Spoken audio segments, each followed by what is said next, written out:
Hello? My name is Lorene. 3 years ago, while I was lying in a hospital bed, unable to speak, barely alive, my sister emptied my bank accounts, forged my name, and started selling everything I'd ever worked for. She told everyone she was taking care of me, but behind the scenes, she was cashing in on my silence. What would you do if the person you trusted most treated your coma like a golden opportunity? And what if the rest of your family believed her? Would you forgive them? Would you fight back? Or would you let them bury you before you're even gone? I don't remember hitting the floor. 1 second I was reaching for a coffee mug, and the next thing I saw was a spinning ceiling and the faint outline of the refrigerator door. The rest is just noise, footsteps, voices, beeping. I remember the cold touch of the gurney. Then, nothing. When I came to, I was lying in a hospital bed under sterile white lights, a blanket pulled tight around my legs. I could hear voices down the hallway. The rhythm of machines echoed around me, keeping track of everything I couldn't control. I tried to speak, to call out, ask a question, say anything, but nothing came. My lips parted, but the words didn't follow. Just silence. Not even a whisper. I wasn't dead, but I couldn't prove I was still here. That was the scariest part. A nurse, her name tag read Jamie, noticed my eyes fluttering and smiled kindly, then leaned over to adjust my oxygen and said softly, "You're in Grant Medical, sweetie. Looks like you had a minor stroke, but you're stable now. Just need to rest, okay?" I blinked once. That was all I could manage. She kept talking like I was fully awake, which I appreciated more than she knew. "Your sister's on her way," Jamie added as she adjusted my IV. "She said she'll handle everything for now." Everything. I didn't think much of it until Velda walked in, arms full of flowers, wearing that smile she always put on when other people were watching. It was the same expression she used at Mom's funeral when reporters came. Warm, appropriate, just the right amount of sorrow. Velda was always good at putting on a face. "Oh my God!" she said with a practiced gasp, walking to my bedside like she'd sprinted here. "Lorene, you scared the hell out of us!" I blinked again. My hands wouldn't respond. My throat still locked. She leaned down, brushing my hair back like we were close. "We weren't. Don't worry about anything," she whispered, her voice low now, like it was just between us. "I've already started making a few calls. I'll make sure everything is taken care of." That phrase again. Everything. The next few hours passed in a fog. Nurses came and went, running their charts. Velda stayed, chatting with the doctors like she'd done it all before. She corrected them on details of my medical history. She answered questions about my insurance, my emergency contacts. By mid-afternoon, she was listed as my primary contact in the system. I watched it all unfold, helpless. She wasn't crying, not once. That evening, when Jamie returned, I motioned toward the phone on the wall with a slight tilt of my head. My muscles ached, but I was determined. Jamie understood. "You want to check something?" she asked. I blinked once. She helped prop up my phone on a tray table and opened my banking app. Slowly, clumsily, I tapped in my password with shaky fingers. The screen loaded. My checking account balance blinked back at me. $47.82. I blinked again. Once, twice. Refreshed the screen. Same number. I moved to savings. 0.0. I felt the pressure in my chest rise. I opened my investment portal. Two-factor authentication blocked me. I'd never set that up. My heart pounded. Not from the stroke. Not from fear. From clarity. Something was very, very wrong. I looked up at Jamie, my lips trembling, unable to form the words I needed. "I'm sure it'll all make sense soon," she said, mistaking my look for confusion. She patted my hand gently. "Your sister said she's handling things. You just focus on resting." I stared at the ceiling above me. Those little squares, the acoustic tiles, suddenly became a grid, one I was trapped beneath. I waited. The next day passed. No call from my father, no text from my cousin, nothing from my neighbor, Ellen, who never missed a chance to check in. My phone showed nothing but spam calls and a single message. From Velda. Rest. We'll handle everything. That word again. It echoed in my mind like a curse. Everything. That's what she wanted. She didn't think I'd wake up. She was acting like I never would. And no one was questioning her. Not the hospital, not the family, not the bank, clearly. As if I had already disappeared, and she was just cleaning up. I wasn't gone. Not yet. I stared back up at the ceiling and let one thought burn a hole through the fog still clinging to my mind. The thought kept looping in my mind as night fell, like a slow drip from a leaky faucet. Constant, unavoidable. I wasn't gone, not yet. But I had a sinking feeling Velda was already living like I was. The next morning, a nurse came in to check my vitals. She smiled as she adjusted the monitors, then casually added, "Your sister stopped by early this morning. Said she needed to go take care of a few things at home." Home. That word hit differently now. Once she left, I reached for my phone. My hands still trembled, but I managed to unlock it. No missed calls, no texts, just a string of unread notifications from Facebook. I tapped one open and nearly dropped the phone. There I was, my own face. An old picture Velda must have dug up from some Christmas dinner years ago. The kind where we sat at the same table but barely exchanged a word. In the photo, I was smiling. I remember it clearly because that smile was for a neighbor who'd told a joke, not for Velda. And now it was being used as bait. My brave little sister, still fighting. Please keep her in your prayers. We're doing everything we can to save her. Hundreds of likes, dozens of comments. People I hadn't spoken to in years were pouring in sympathy for Velda, praising her strength, calling her a saint. And at the bottom, a link. Help me save my sister. GoFundMe. She wasn't just mourning me preemptively, she was monetizing it. I opened the link. The campaign had already raised over $18,000.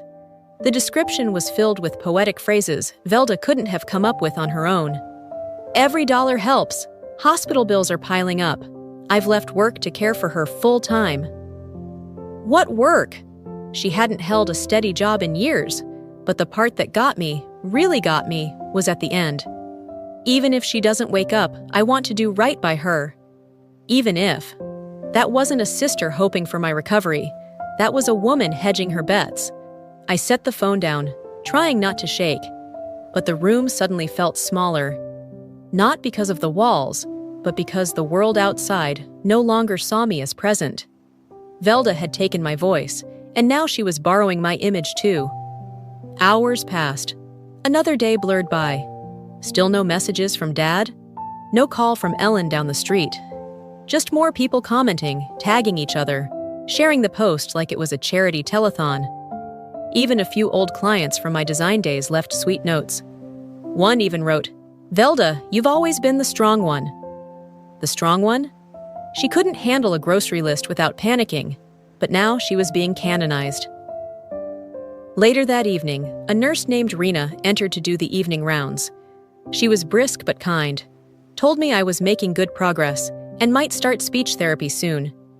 As she was about to leave, she said, "Your sister dropped off some flowers. She mentioned you loved daisies?" I don't. Velda does. After Rena left, I picked up the phone again, scrolled back through the post. Then the donation list. She'd made herself the sole organizer. The account was tied directly to her personal bank. She hadn't even bothered to mask it under a foundation or separate account. I started taking screenshots, one by one. Every donation, every message, every update she made.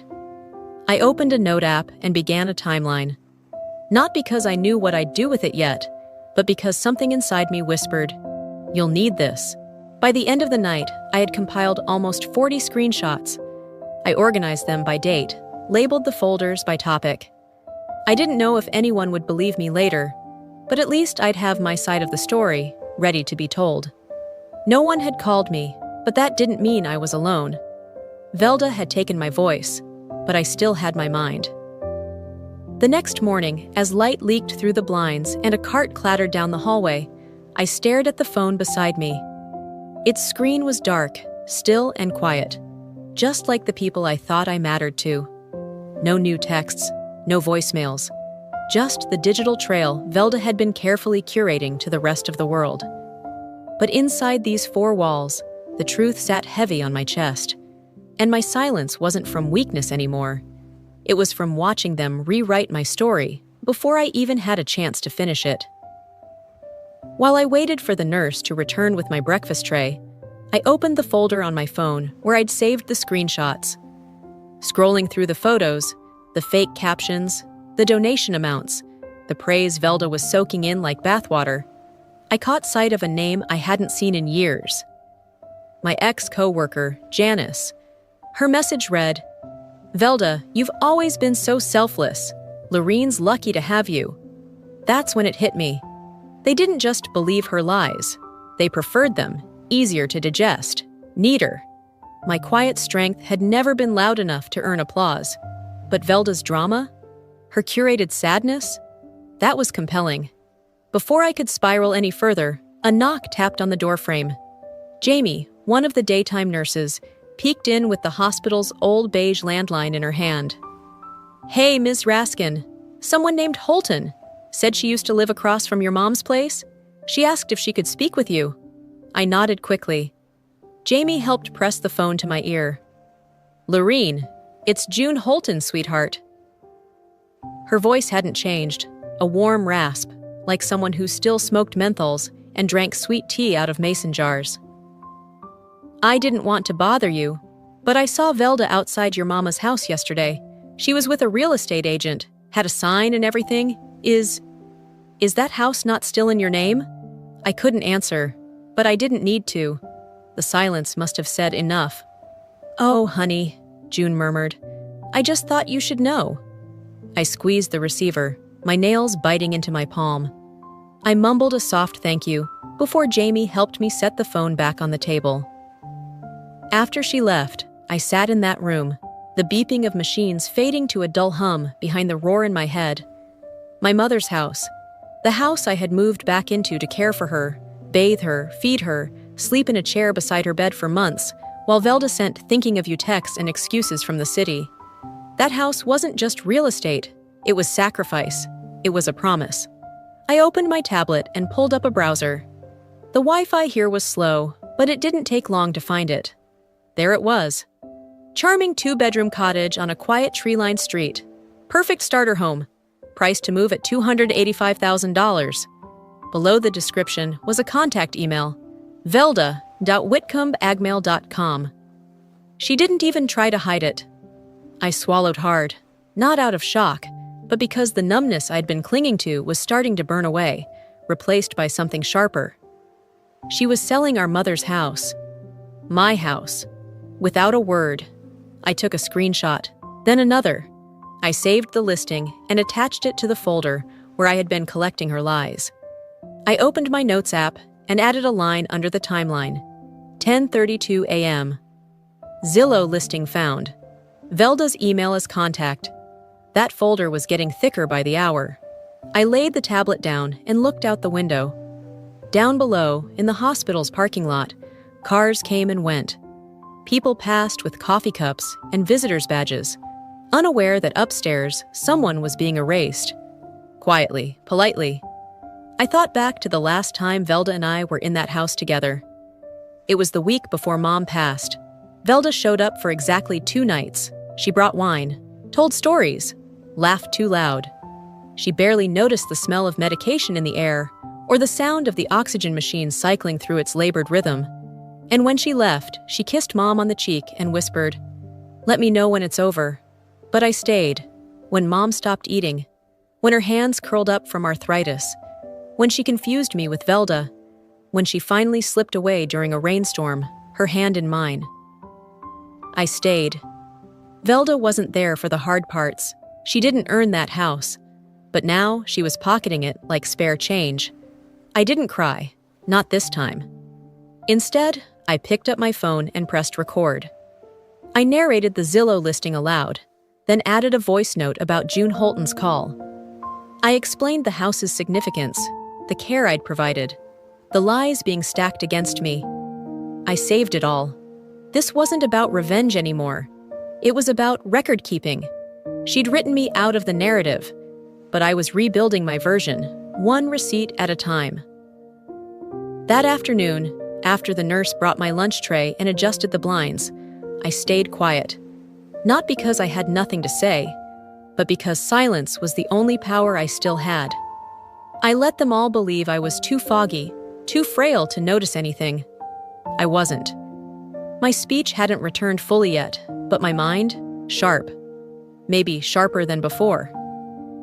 As the machines beeped steadily beside me, I used one finger to open my email, slowly swiping through old financial messages, anything that might help me piece things together.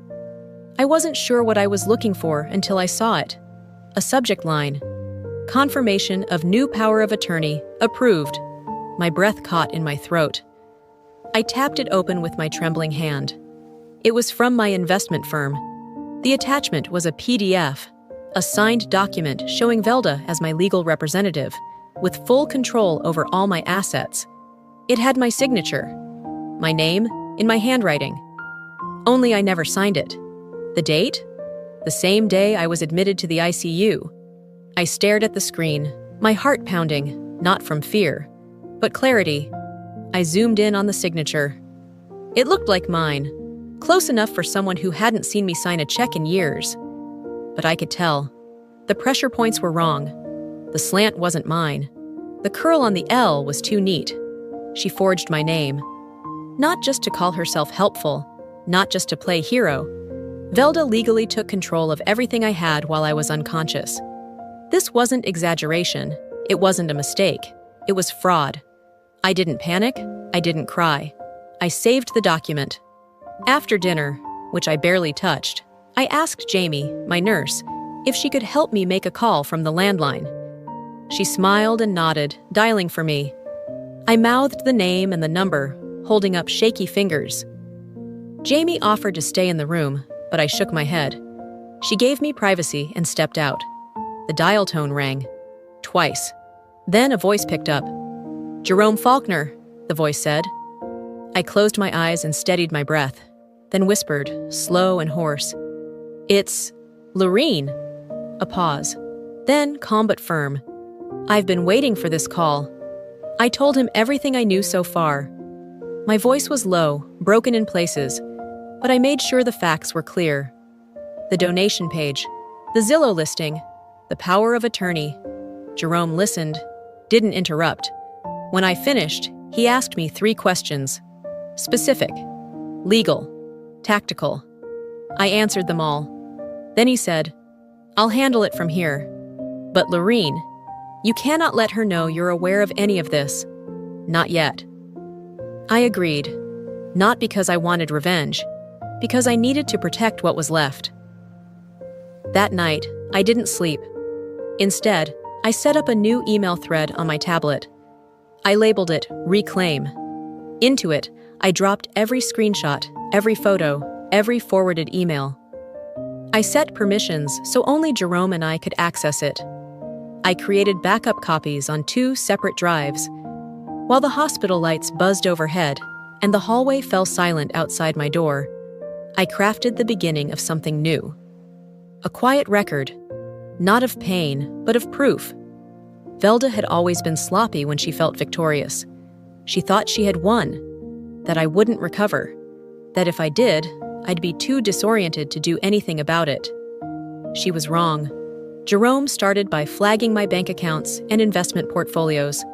He contacted the institutions directly, leveraging our long-standing power of attorney agreement, the real one, drafted years ago when I was healthy and clear-minded. The institutions responded quickly. 2 of them had already noticed unusual activity. One had denied a recent transfer request from Velda, citing signature inconsistencies. Jerome told me he was requesting documentation under subpoena, preparing a civil injunction if necessary. I didn't need to understand every step, just that the wheels were turning. Later that week, Jamie mentioned that Velda had stopped calling the nurse's station. She said she's been too busy managing things, she laughed. I smiled, but only on the inside. Velda had no idea. She thought she'd taken me out of the picture, but in reality, I was stepping behind the curtain, preparing the kind of response that doesn't make noise, but lands hard. Before I closed my eyes that night, I typed a single line into the top of the Reclaim email chain. If she takes one more step, the trap will close, and I won't be the one bleeding. Morning sunlight pushed through the slats of the blinds, painting faint lines across the foot of my bed. It had been days since I'd spoken a full sentence, and somehow that quiet gave me more power than 1,000 arguments ever could. The silence wasn't empty anymore. It was loaded. Jamie came in mid-morning with my meds and a new nurse trailing behind her, a soft-spoken guy named Jasper. He was young, maybe early 30s, but carried himself like someone older, quiet, efficient, not the chatty type, which I appreciated. As he checked the monitors and made notes on his tablet, he smiled politely and said almost offhandedly, "We adjusted your resuscitation status back to full code yesterday."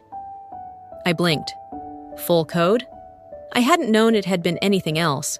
He must have noticed the shift in my expression, because he stopped writing and looked directly at me. "Your sister had previously signed a DNR form on your behalf," he said carefully. "Do not resuscitate.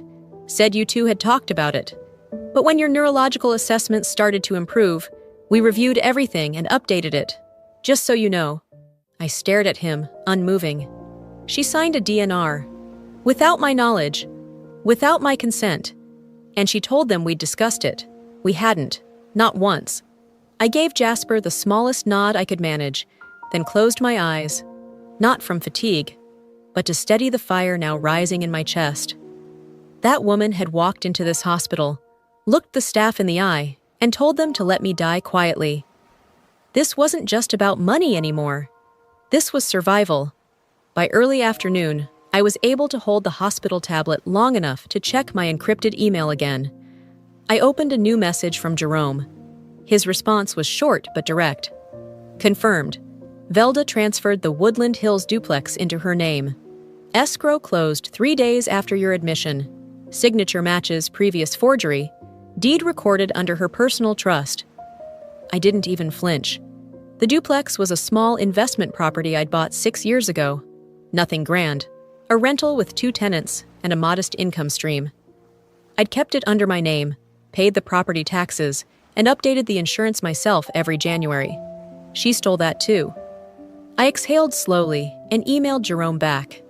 She's crossing every line she thinks I can't see. It's time to mark a boundary. An hour later, after the evening medication round, I used voice to text and dictated the message I wanted Jerome to send.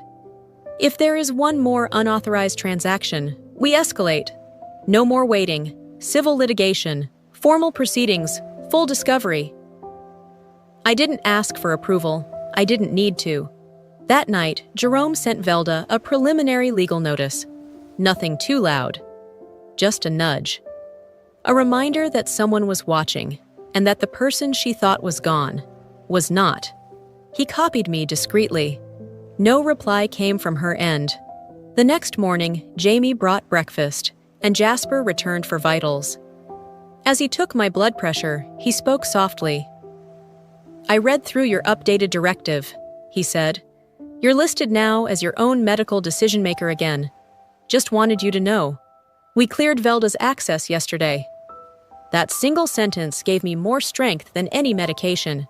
I opened my growing digital folder and added the title transfer documents Jerome had forwarded.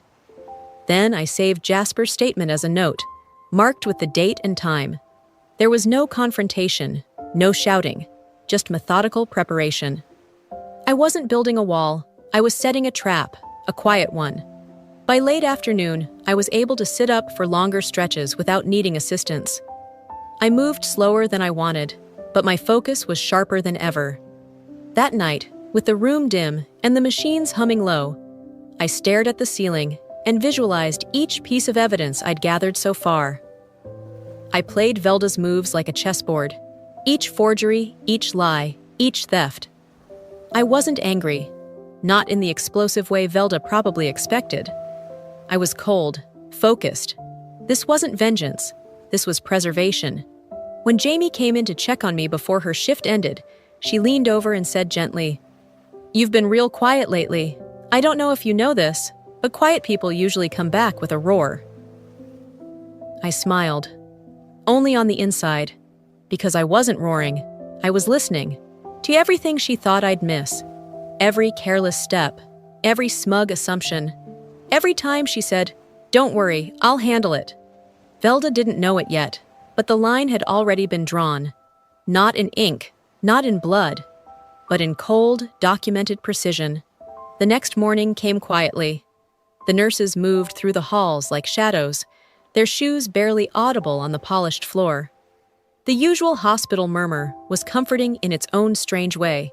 Steady, predictable, unlike the storm brewing just outside these walls. Jerome's call came just after breakfast. Jamie had just cleared my tray when the hospital landline rang. She handed it to me with a wink and a whispered, "Same guy?" I nodded, holding the receiver with both hands.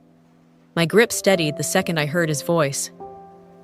"She did it again," Jerome said, not bothering with greetings. "Life insurance, your father's. She filed a beneficiary change, removed you and Daniel, listed herself as the sole recipient." My jaw clenched, but I didn't interrupt. The form was processed through a Cleveland agent. She used the hospital POA again, same forged copy. But this time, the agent flagged something. "We're following the thread now." I leaned back into the pillow, eyes fixed on the ceiling tiles. It was like watching someone walk deeper into a trap they didn't know was there. She kept going, not because she needed to, but because she couldn't help herself. Jerome continued, "We're compiling everything, but this one's going to hit harder than the last." I didn't say a word. I didn't need to. By midday, he emailed me a link, private, password protected. Surveillance footage from the investment office where Velda had handled the property transfer weeks earlier. I tapped the video open on the hospital tablet. There she was. Velda in a too-neat blazer, smiling like she owned the building. A man in a gray suit followed close behind, middle-aged, balding, carrying a leather briefcase. Jerome later identified him as a legal consultant, not a licensed attorney. Likely someone Velda found online to help her appear credible. In the video, she handed over a document folder. The receptionist scanned the paperwork and pointed to a signature line. Velda didn't hesitate. She mimicked my name, almost too perfectly, and handed it back. I watched her fake my signature without flinching. Fraud, clear as day. Not a misunderstanding, not a mix-up, fraud. I closed the tablet and set it down gently. Later that evening, after shift change, the new nurse helped me sit upright. I asked for privacy again and turned on the recorder app on my phone. I watched the surveillance footage a second time, this time narrating it for my own records. "She's walking in with intent," I said. Not nervous, not rushed. She knew exactly what she was doing. When I finished, I filed the recording into my digital folder under a new title, Final Straw. The next morning, Jerome called again. "We're ready," he said. "Time to send the paperwork." And just like that, the line was crossed. That afternoon, Velda received a hand-delivered cease and desist. Inside the envelope, a demand for full asset restitution, immediate account freezes, and notification that civil and criminal proceedings were now in motion. We didn't ask for her side. We didn't invite discussion. It was not a negotiation. It was notice. I pictured her opening the letter, standing in her kitchen, probably still wearing her worn silk robe she loved to parade during family holidays. I imagined her face falling as she read the legalese. The slow realization that she wasn't invisible anymore, that the person she thought she'd erased had returned in the most inconvenient form possible. Undeniable evidence. She didn't call, didn't text. For the first time since I'd landed in that hospital bed, Velda went quiet. I didn't celebrate. There was no victory dance, no dramatic music cue. Instead, I took the signed affidavit Jerome had faxed for my records, folded it neatly, and slid it into the drawer next to my bed. Not because I needed to hold it, because I wanted to remind myself this wasn't about punishment. It was about truth. And for the first time in weeks, I finally felt it settling into place. The next afternoon, just as the sun began to lower behind the brick buildings outside my window, my phone buzzed. Not a call, just a text. It was from Tallis, my cousin, one of the many people who had liked and shared Velda's updates without hesitation. "Lorene, can we talk?" I stared at the message for a long moment. Then I replied with a single word. "Yes." We arranged for a call. Jamie helped connect us through the hospital's secure line later that evening. When Tallis's voice came through, it carried a nervous energy I hadn't heard since we were kids sneaking sodas behind Grandma's back. "I don't know what's true anymore," she said without preamble. I supported her because, well, she made it sound like she was all alone in this, like she was fighting for you. I didn't respond. I let the silence do the work. That was until she said something yesterday that didn't sit right. We were talking about estate stuff, hypotheticals, and she said, "Lorene can't speak. She won't even know what's been moved around." Tallis paused. "She said that, Lorene, like it was just normal." My chest tightened, but my tone stayed even. I whispered, "Can you send me anything?" 10 minutes later, she texted over screenshots. Messages between her and Velda. Casual, careless, damning. Velda had bragged about wrapping things up before I even regained full consciousness. That night, I looped Jerome in. I told him about Tallis. He didn't hesitate. "She'll be part of the meeting." "The meeting?" I asked. "We're setting one up," he said. "Formal mediation. You'll attend via video call. I'll be there in person. We're also inviting Edwina Carr." That name made me sit up straighter. Edwina was my mother's oldest friend, the kind of woman who remembered everyone's birthday and still sent handwritten cards. She'd been at our house the week before Mom passed, when Velda showed up briefly and left early, as usual. Jerome continued. "Edwina said something you need to hear yourself." By Friday morning, we were ready. Jerome wheeled in a hospital-grade tablet and set it on the rolling table at my bedside. Tallis was already logged into the video call, seated in what looked like her home office. She gave me a tight, awkward smile, like someone sitting on both guilt and relief. Next to her was Edwina. Older now, with snow-white hair pulled into a tight bun, she still held herself like a schoolteacher who didn't tolerate nonsense. She nodded at me through the screen. Then Velda arrived. The screen shifted to a new camera angle, Jerome's office. Velda walked in wearing a navy blue suit that didn't fit her quite right. Too tight at the shoulders, too stiff at the waist. She didn't say hello. She sat down across from Jerome with that same look she always wore in public, calculated poise. "I don't see the point in this," she said as she smoothed her jacket. "I've already explained everything in writing." Jerome didn't respond. Instead, he pressed a button and began playing the file. The video flickered to life, grainy but clear.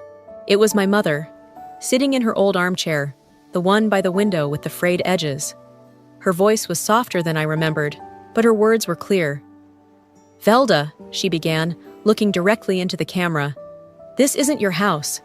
And the money in those accounts, it's not yours. I've already told my attorney. Everything goes to Lorene. She was the one here. She was the one who stayed." Silence fell in the room, both in Jerome's office and on the video call. Velda's jaw tightened. She looked down, then back up, lips pressed into a thin line. "I never saw that video," she said, voice clipped. Edwina leaned forward, her voice calm but firm. "You did. I handed it to you myself. You said you'd give it to the lawyer." Velda's face went pale. Jerome didn't let the silence stretch too long. He opened the folder in front of him and began laying out documents one by one. "Forged POA." He slid it forward. Falsified DNR request. Unauthorized property transfer. GoFundMe proceeds pocketed directly. Life insurance beneficiary changes using falsified documents. Each sheet of paper fell like a stone between them. Velda looked like she wanted to scream, but she didn't. She blinked rapidly, as if trying to keep her composure from shattering on camera. "I want this stopped," she hissed. "This is a setup." Jerome didn't flinch. "This is evidence." She stood suddenly, knocking her chair back. "You're all turning against me," she spat. "You have no idea what I've been through. You think I wanted this? I did what had to be done. Someone had to handle it all while she gestured toward the screen, toward me. While she couldn't. Tallis muttered, "That's not handling. That's stealing." Velda turned sharply to the screen. "You're nobody in this." "And yet," Jerome cut in, "she's here. And she has the screenshots, and the texts, and the testimony." Velda stood there, breathing hard. Then, she sat. Slowly. Quietly. Like the air had finally left the room. Jerome didn't gloat. He simply slid one last folder across the table. "This is our civil case file. You may respond through your counsel." I didn't say a word. As the call ended, I didn't look back. I touched the edge of the tablet, once, and turned it off. After the screen went black, I sat in silence, letting the stillness press around me like a weighted blanket. Not heavy, but grounding. The kind that holds you down just enough to remember you're not floating anymore. It was over, or at least the part where Velda got to speak without being challenged. She finally knew someone had been watching, listening, calculating. 2 days later, Jerome wheeled me into the arbitration center just outside downtown. It wasn't a courtroom, not exactly. No judge in robes, no jury box. Just a large, muted room with wood-paneled walls and the kind of stiff chairs that discourage anyone from staying long. I wore a charcoal sweater and slacks, not to impress, but to reclaim something. I didn't want to look like a patient. I wanted to look like a woman who'd stood up. Velda was already there, sitting beside her attorney. She didn't look at me. Her jaw clenched when I entered, but her eyes stayed locked on the table. Her lawyer adjusted his cuffs, gave me a perfunctory nod, then returned to whispering something in her ear. Jerome sat beside me, calm as ever. He opened his folder and slid a thick envelope across the polished surface toward the panel of mediators. "This is our formal claim for full asset recovery," he began, voice even. "It includes all supporting documents for restitution, plus punitive damages as outlined in Section 230 of Ohio Civil Code. No theatrics, just facts." Velda's lawyer didn't speak. He looked through the envelope with no argument, just resignation. Velda sat stone still, not confident, not defiant, just waiting. And then it was my turn. I didn't need Jerome to speak for me. I leaned forward, placed both hands on the table, and looked directly at the mediators. "I'm not here to ask for fairness," I said. My voice wasn't loud, but it carried. "I'm here to take back what was already mine. My accounts, my name, my house, my voice. Hey." That room didn't echo, but it felt like it did. Later, after we wrapped, Jerome handed the panel a final document that hadn't been reviewed during probate.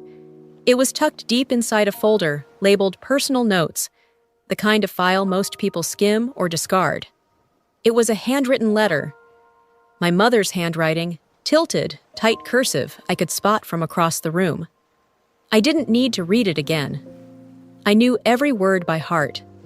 But this time, it mattered more because others would hear it too. Jerome read it aloud. "This home is for Lorene. She is the only one who never asked for anything but gave everything. She stayed. She sacrificed. It's hers. No matter what Velda says." Velda flinched. I saw it. Her shoulders stiffened as if the words had hit her skin. But still, no apology. Just silence. We didn't linger.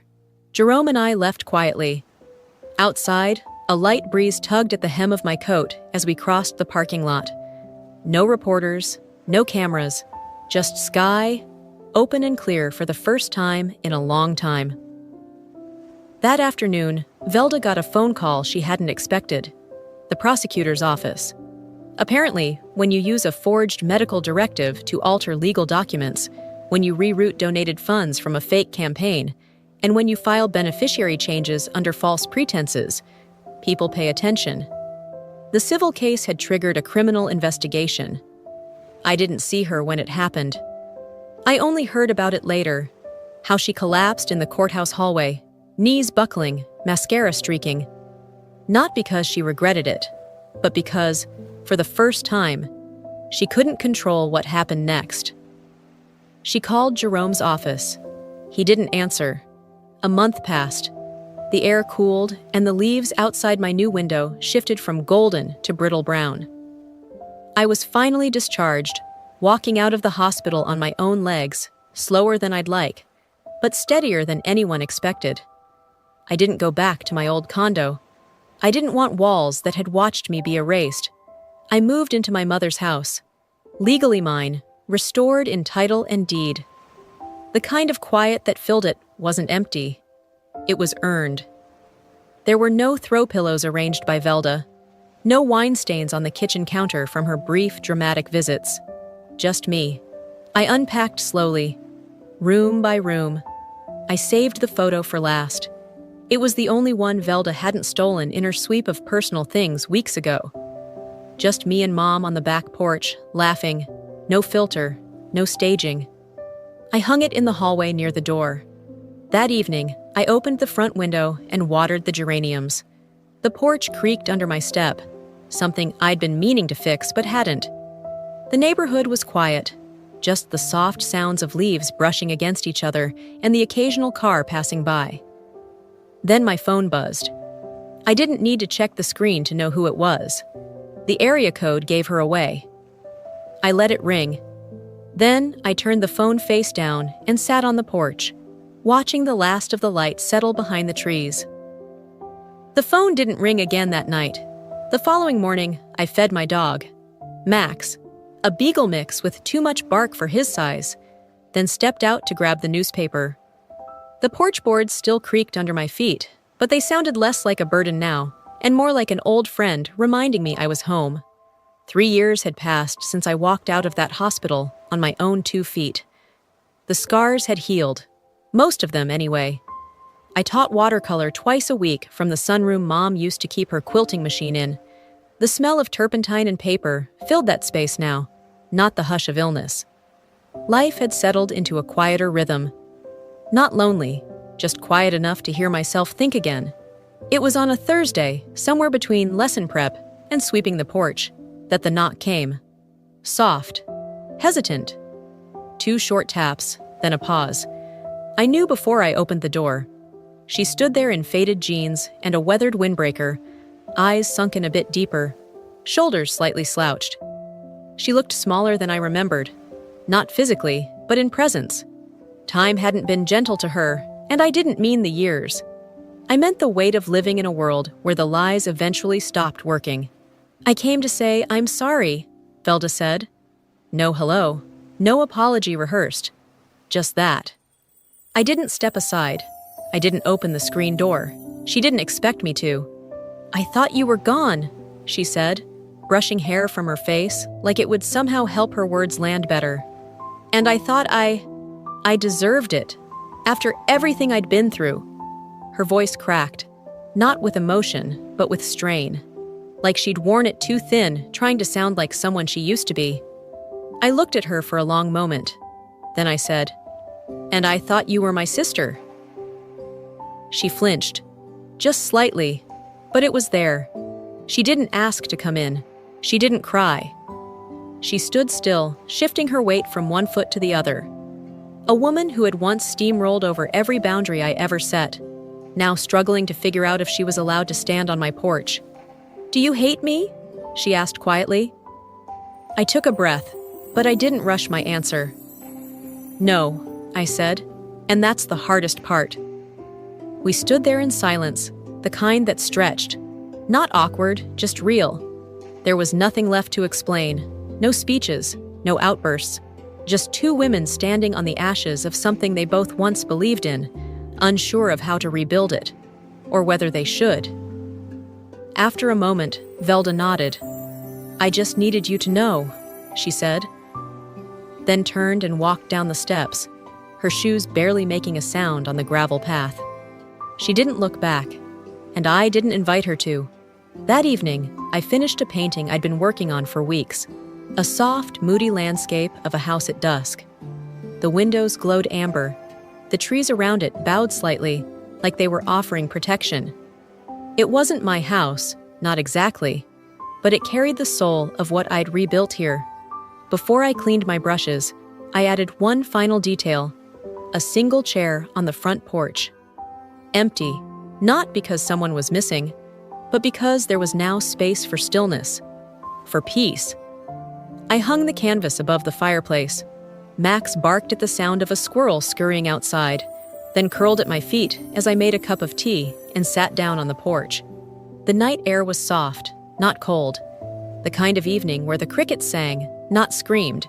No legal notices, no hospital forms, no emergency contacts. Just me. I'd lost a sister, but I'd found my voice. And it turned out that was the only thing I ever really needed to keep. Before I go, if there's one thing I've learned, it's this: silence doesn't mean weakness. Sometimes it's where strength begins.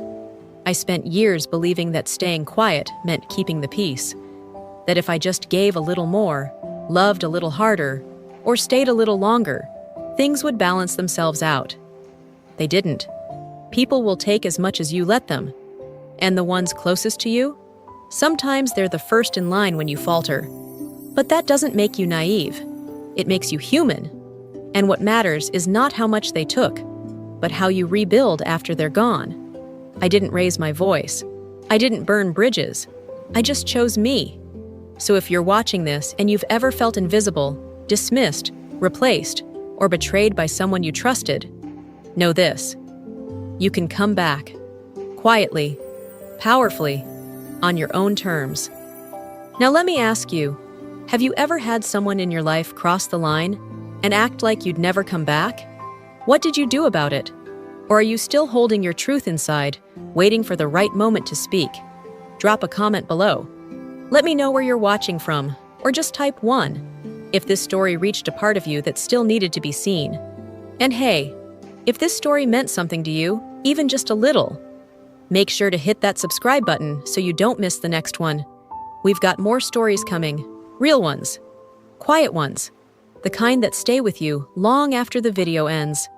Thanks for sitting with me through this one. I'll see you in the next chapter.